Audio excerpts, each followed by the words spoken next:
O uso de tecnologia no pré-fabricado ainda está sendo incutido em várias empresas no Brasil, então isso acontece, está acontecendo. Então tem empresas que já estão usando a tecnologia, por exemplo, que a gente aplica do GPS, né, aplicada à estocagem de peças. Você tem a tecnologia hoje que a gente está testando e tem possibilidade de utilizar da RFID. Você tem o BIM trazendo a metodologia de conceito de projeto, que também é uma utilização do pré-fabricado que vai auxiliar no processo, sem dúvida. A gente pode pegar como exemplo a tecnologia das próprias integrações que a gente tem entre outros sistemas, entre uma central de concreto, entre um ERP. A gente pode abraçar tudo isso e tornar o processo muito mais viável, mais produtivo, trazendo mais fidelidade ao processo. Essa é a ideia principal do uso da tecnologia. Sem isso não faria sentido, né? Ela precisa auxiliar no processo produtivo, auxiliar no desempenho.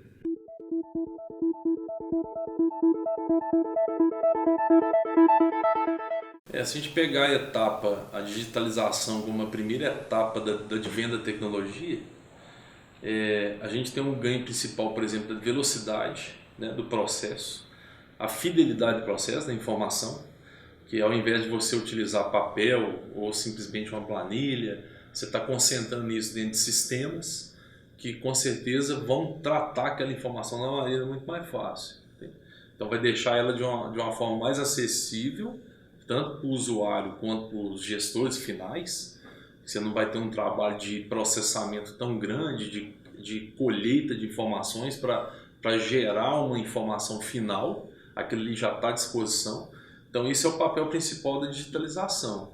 Ela faz com que aquela informação ela consiga transitar de maneira mais rápida, mais fluida, né, no processo produtivo. Eu acho que esse é o principal ganho.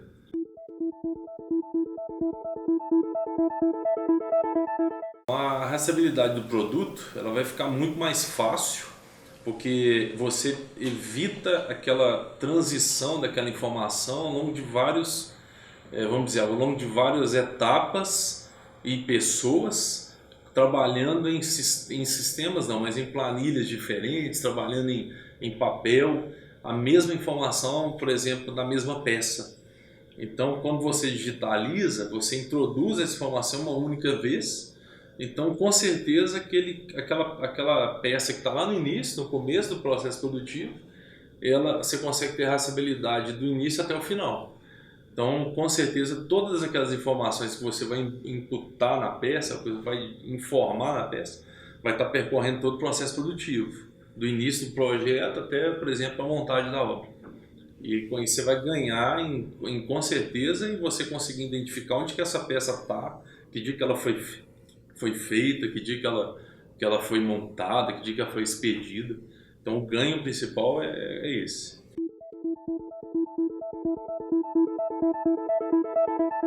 Um outro ponto importante da digitalização é a questão da sustentabilidade, porque tudo aquilo que era feito no papel passa a ser digital, ao invés do usuário ter que imprimir um papel, por exemplo, um checklist, ter que escrever naquele papel e guardar, armazenar durante um período. Você elimina o processo de impressão, você elimina o processo de arquivamento, o custo como a empresa que vai arquivar aquele documento durante anos. Então, ou seja, você tem uma empresa que você está arcando com o custo daquela empresa, e essa empresa ainda usa papel. Você tem esse custo todo de meio ambiente que está agregando, e fora isso você não precisa ter alguém para assinar aquele documento, porque ele já está assinado digitalmente pelo próprio usuário que executou aquele processo. Então esse é um ganho também do processo de digitalização.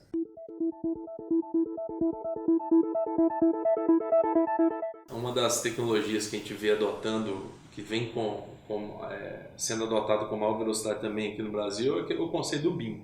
Então a gente tem softwares aí já utilizando essa plataforma muito bem, software de modelamento, que as pessoas já estão adotando isso como padrão.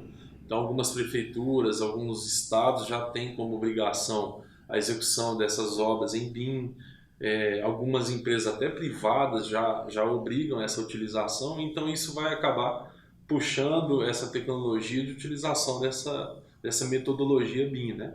A questão desse modelamento, desse tipo de modelamento de obras. A questão do RFID. O RFID é um outro modelo de leitura, né? de controle, de rastreabilidade de produto, que já é utilizado em larga escala no varejo, né? Em outros tipos de produção, que também é um processo que a gente consegue talvez adotar com mais critério também no pré-fabricado. Claro, com algumas ressalvas por causa do tipo de produção. Então, ainda custo-benefício é viável, tem possibilidade, são tudo estudos e aplicações que a gente precisa ainda amadurecer um pouco mais. Porque, é claro, não adianta você usar a tecnologia por utilizar, ela tem que ter um benefício. Não só a questão da beleza dela, da questão de se falar que está usando a tecnologia por utilizar. Ela tem que ter um ganho final, né? Uma outra introdução, por exemplo, que a gente pode adotar a questão de inteligência artificial, realidade aumentada, né? São todas tecnologias que estão sendo introduzidas no mercado, mas que com certeza elas vão ter ganhos em um determinado tipo de mercado e outros não. Então tem que ser ponderado isso, porque tem coisas que podem ser adotadas e outras a adoção dessa tecnologia vai simplesmente embelezar o processo e não vai trazer ganho algum. Então essa medida é muito importante para a gente colocar isso na balança, né? Principalmente no tipo de indústria. A questão da realidade aumentada e da inteligência artificial, vamos dizer. Então, se a gente pensar nesse caso da inspeção, eu acho que é possível e talvez até viável que num futuro próximo a tecnologia da inteligência artificial venha a fazer com que a inspeção, por exemplo, das peças pré-fabricadas seja feita através da própria câmera, né? Vinculada ao tamanho do projeto, vinculada ao comprimento da peça, ele já verificaria. É possível adotar, lógico, que algumas coisas estão sendo ajustadas no mundo, né? Tem que melhorar o processo, tem que melhorar a tecnologia para que isso se torne prático e também viável. A qualidade da leitura da câmera, a qualidade da informação que vai chegar para o software, tudo aquilo ali vai caminhando, mas tudo começa com um protótipo, né? Começa com um protótipo que ele funciona medianamente e vai avançando à medida que a tecnologia vem sendo adotada. Mas eu acho que no futuro próximo isso vai acabar acontecendo. Vai ser quase que inevitável, né? Hoje já tem-se conferências você identifica uma pessoa no meio de uma multidão, através do rosto. Então você consegue ter diferenças mínimas ali entre cada ponto para a gente poder adotar para, por exemplo, saber se aquele pilar, o console, está na posição correta. Se o console foi feito, está no esquadro, está no prumo, se o furo existe, que está projetado na peça, ele está ali mesmo. Então essa conferência pode ser, é um trabalho a se fazer também.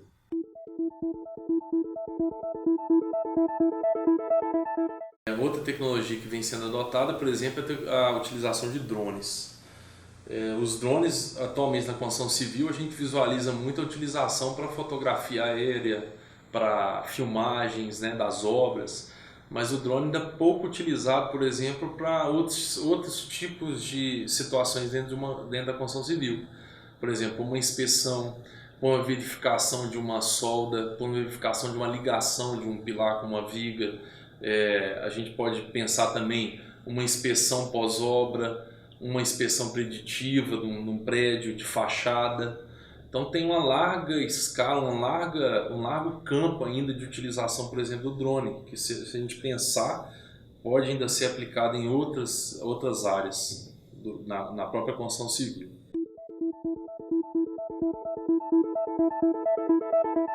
Outro ponto que a gente pode citar também, que são as impressoras 3D. Hoje, praticamente qualquer criança já conhece a impressora 3D. É possível a gente visualizar ela imprimindo brinquedo, existe hospitais imprimindo protótipo de órgãos para poder fazer estudo de cirurgias, outros para poder imprimir peça mecânica. E essa mesma impressora também sendo utilizada agora na construção civil, com impressão de casas, de peças. Então já existem peças pré-fabricadas impressas em impressora 3D.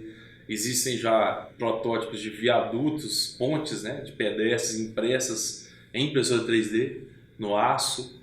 Então, assim, é uma tecnologia que está vindo também, só que a gente não sabe ainda quanto tempo se demora para transitar, quanto tempo vai demorar para aderir no mercado, mas ela já existe. Então a gente pode falar em anos, pode falar em décadas, ninguém sabe. Mas a aderência disso no processo vai demorar o tempo que a gente conseguir melhorar essa tecnologia, né? Ou tornar ela mais viável.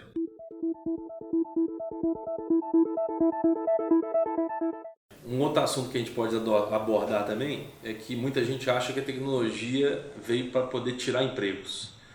E como a construção civil é um dos grandes geradores de emprego no Brasil, então seriam exterminados diversos outros empregos. Só que estudos indicam que para cada emprego que a tecnologia retira, ela cria 3 a 4 outros novos, e alguns que a gente ainda nem sabe qual vai ser.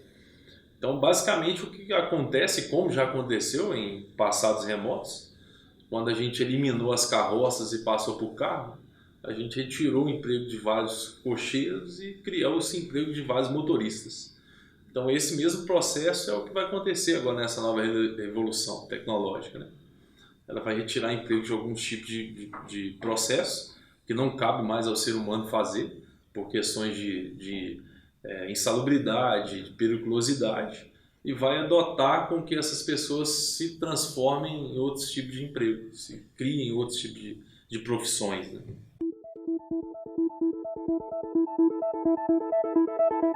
A tecnologia está vindo, está sendo exposta. Existe muito, claro, a dificuldade de implantar certas tecnologias, de implementar, só que hoje a tecnologia chegando e tem muita gente ficando em cima do muro. E com o passar do tempo, o muro está só crescendo.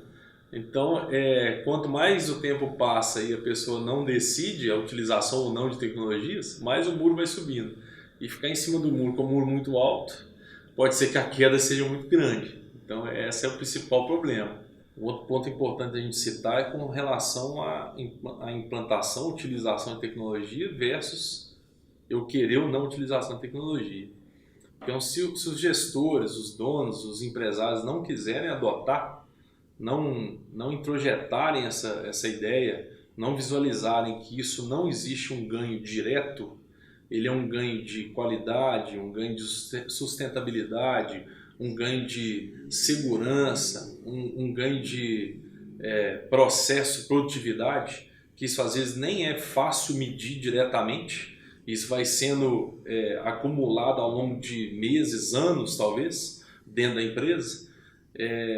Com certeza, qualquer tecnologia que seja criada, ela vai ser difícil de implantar, porque está dentro da individualidade de cada um, de cada empresa, cada cultura. Então a pergunta que eu deixo é o seguinte: o desafio é mais cultural ou ele é mais tecnológico?